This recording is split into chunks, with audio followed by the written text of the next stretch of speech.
persistence here for everybody. John, are you an inventor? Tell me a little bit about how you got started.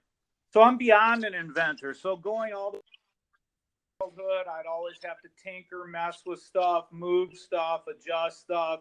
I would change things. I can look at something, whether it's a bicycle, a skateboard, I can adjust it, change it around, see something different about it. And I can literally take my thoughts that I see, the visualizations, and actually physically make the changes. So in essence, I have done this since I have been a kid all the way back. So yes, I would say I'm an inventor / innovator. Most of the time people think that what they are basically inventing hasn't already been invented, when more than likely it already has. I got you. So tell me how you came up with the MultiMit. So I'm a kind of hands-on type person. I like to work on cars. I like to work on stuff. At one point, I was working on one of my vehicles, and I kept reaching down in between the manifold because I couldn't reach something, and the motor was still hot. So the gloves that I had on, I cut the fingers off to access the, tactile feel to be able to grab the nut that I was looking for. And being the creative and innovative guy that I am, I literally, poof, the light came on, and here's the idea. Why don't I have a pair of gloves that I can make that the fingers retract? That way I don't have to cut the $15 pair of glove up to render it useless. Right. Great.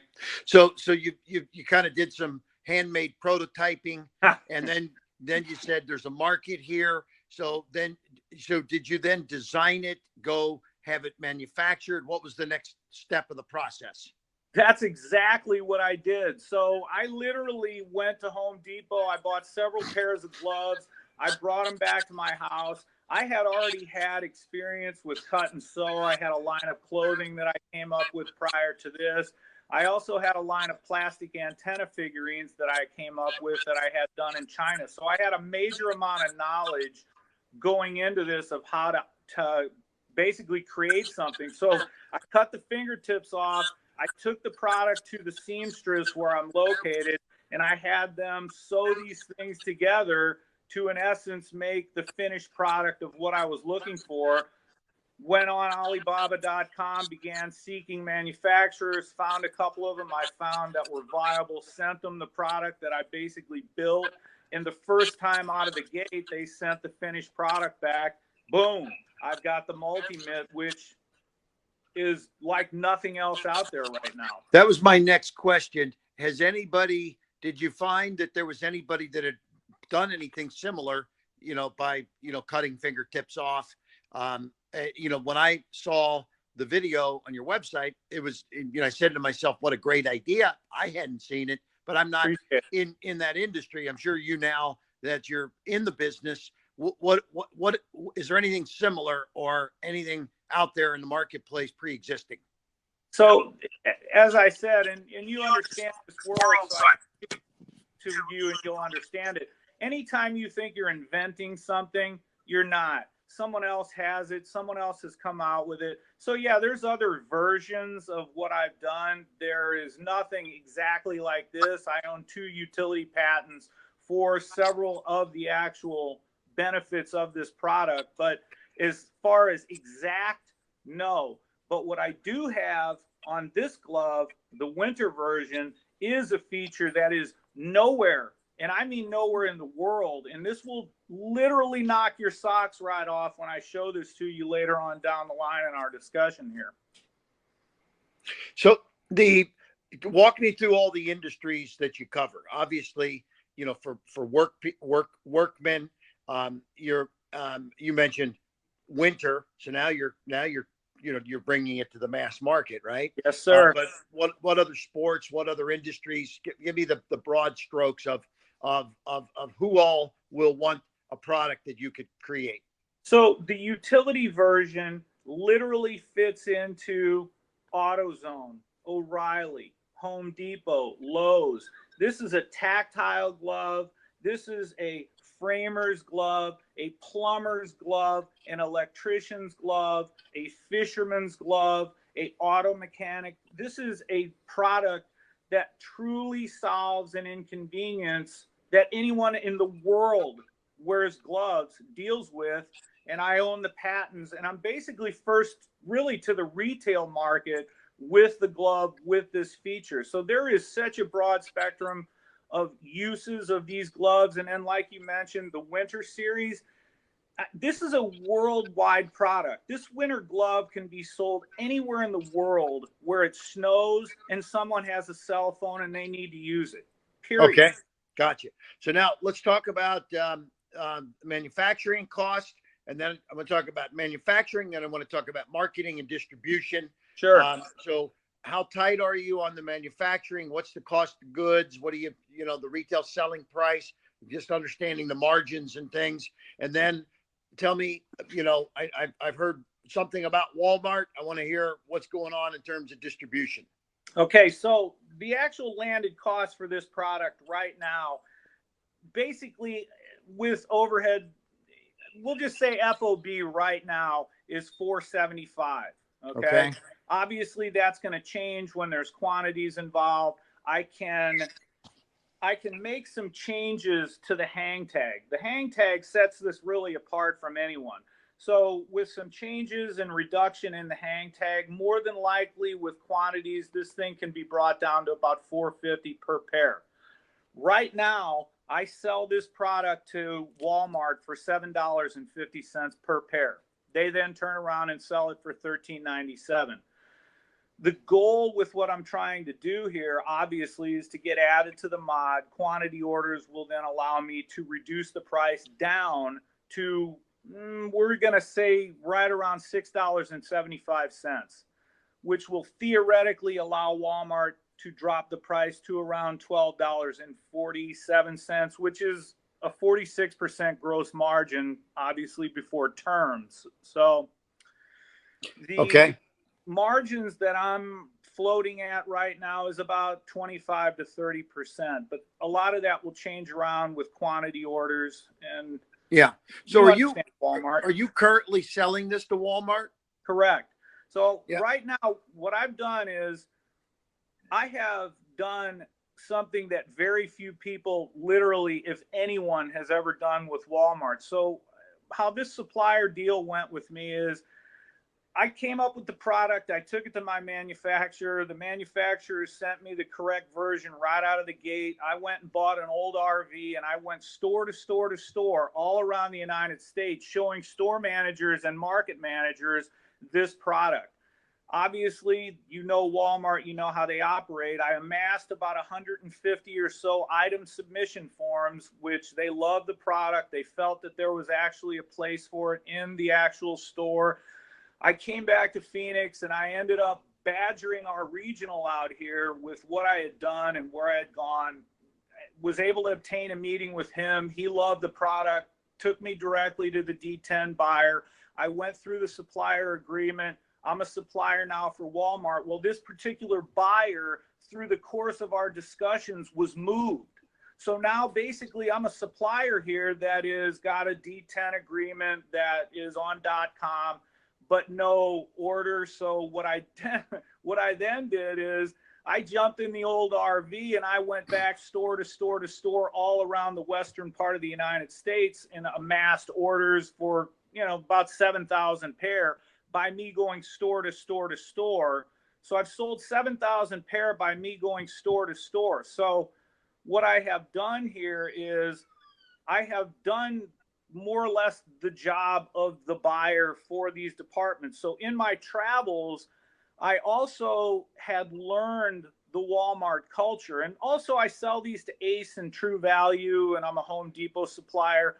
But I've got another element to the Walmart figurine that I'll let you in on how we're going to do. So by me going store to store, I learned the Walmart culture and understood this product is not only a D10 product, it's a D7 product, it's a D23 product. Basically, it's hardware, menswear, sporting goods. It fits into 5 different departments. So through the course of my travels, I began reaching out to other buyers with what I'm doing and what I'm trying to achieve here. So Right. Now I have supplier agreements in 5 different departments where these gloves fit in the 5 different departments. So now I'm able to sell these gloves in all these different departments. But now what I'm able to do is I'm able to articulate the interest to the buyers from the store managers and market managers, because they're not buying this product because I'm a nice guy. This is a product that is truly different than any of the other products in the mod, basically in the entire retail world. I'm not saying this glove's not out there somewhere, but no one has this glove with these features on any shelves of any big box stores anywhere in the world that matters except for me. And now I'm to the point where I need revenue to continue moving forward. And that's basically where I am. Yeah. Okay. Congratulations. Or working amazing. capital, I'm sorry. I love the story of the grit and the just get up and go attitude of just jump in your truck and go get the orders, take the ball and run with it. That shows your determination, and also now it's where the rubber meets the road. You're showing there's a market for this product, which is exactly what an investor wants to see. Correct. They want to see that if it gets out there, will it sell, right? Yeah. And I think, so now I assume you've sold it into the stores. Is it moving off the shelf? That's the next question. So here's how the whole process goes. So I'll sell 48 of these. It's not a mod item. So I get typically most of these store managers, they are awesome to deal with. Market managers, awesome to deal with. Matter of fact, I've got entire regions now ordering directly from me. I don't even have to go meet them. So I'll sell them 48 pieces. They give me a sidekick. And what happens is typically they'll sell through half of that sidekick. It takes about 4 or 5 months for them to go through an entire 48 pieces, because $13.97 is too high. It needs to be $12.47 in order for it to increase the sell through. So what happens is they'll sell through half of them. And since it's not a mod item, they will then kick it out through clearance because it can't go on the shelf with the mod. So if it doesn't fill the sidekick, they boot it out. So this is why the level of it's imperative now that I end up with a order from one of the buyers in one of the different departments that it fits, because gloves are a slow skew turn item anyway. It's not like people are showing up at Walmart to buy a pair of work gloves. It's a slow turn item. So in order for me to actually show that, it takes about 5 months total for them to sell through 48 pieces of this. Yeah, gotcha. Which is one of the things I want to say this. Look, the energy and the get up and go attitude you have is fantastic, but there is, these are things that you have to be careful with, because as you get distribution, if it's not selling through, if it's getting discounted, if you can hurt yourself in the long run. There's one other thing. I was going to ask it earlier, but we generally don't start with Walmart. We like to go out at a higher price somewhere else. Start at a $16.97 or a $19.97, create a bigger price point in the market, allow Walmart to come in at a later point at a lower price point. And this, so you're kind of getting a little bit of the cart before the horse. Correct. But in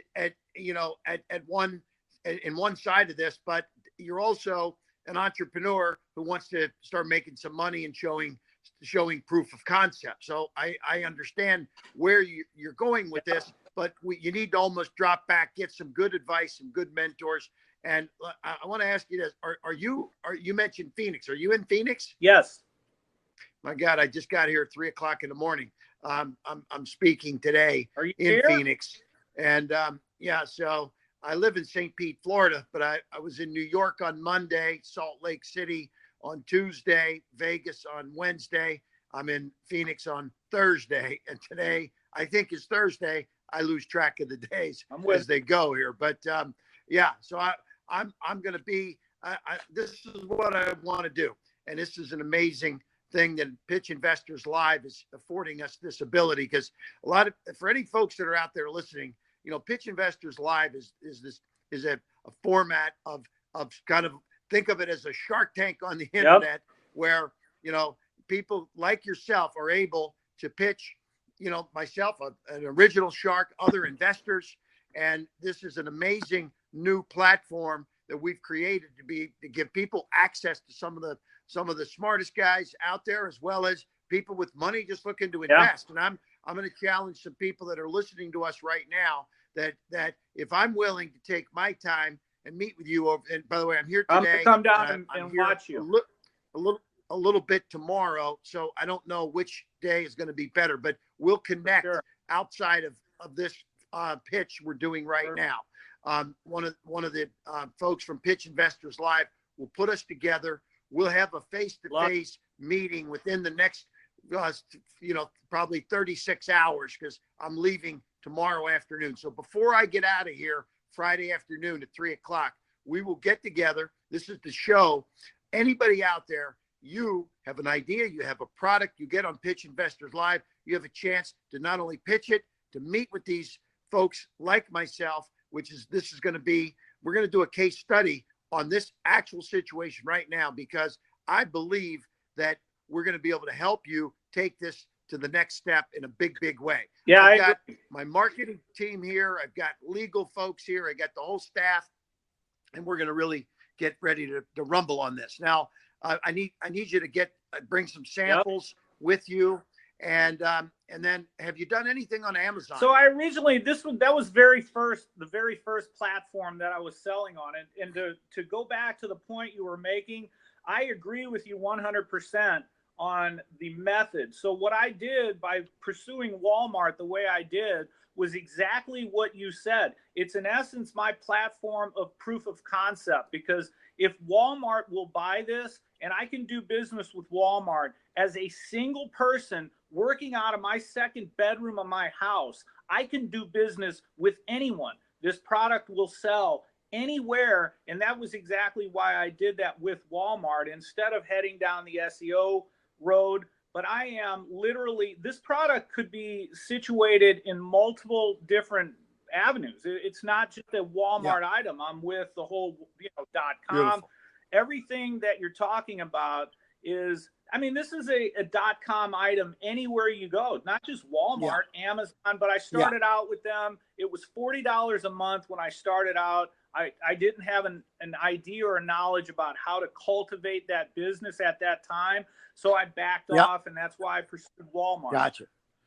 Well, I also, I'm thinking, if you ever thought, Costco has a program where you can come in and demo it right in the store. Conversations with them.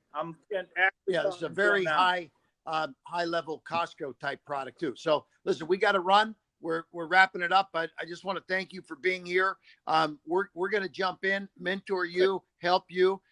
If an investment is part of what the process is, we always look at how that works. Also, that's what Pitch Investors Live is all about. But at the end of the day, we got to step back before we start laying money into this. I want to just get an understanding of the marketplace, how it all plays out, and we're going to see you in the next 36 hours. So thank you for making your pitch. And for everyone watching today, thanks for tuning in to Pitch Investors Live, the place that connects you with investors, but not just investors, mentors, and people that can help you take your product, your idea, your business to the next level. Look forward to meeting you. Thanks, brother. Everybody. All right. Thanks, buddy. Take care. Bye-bye.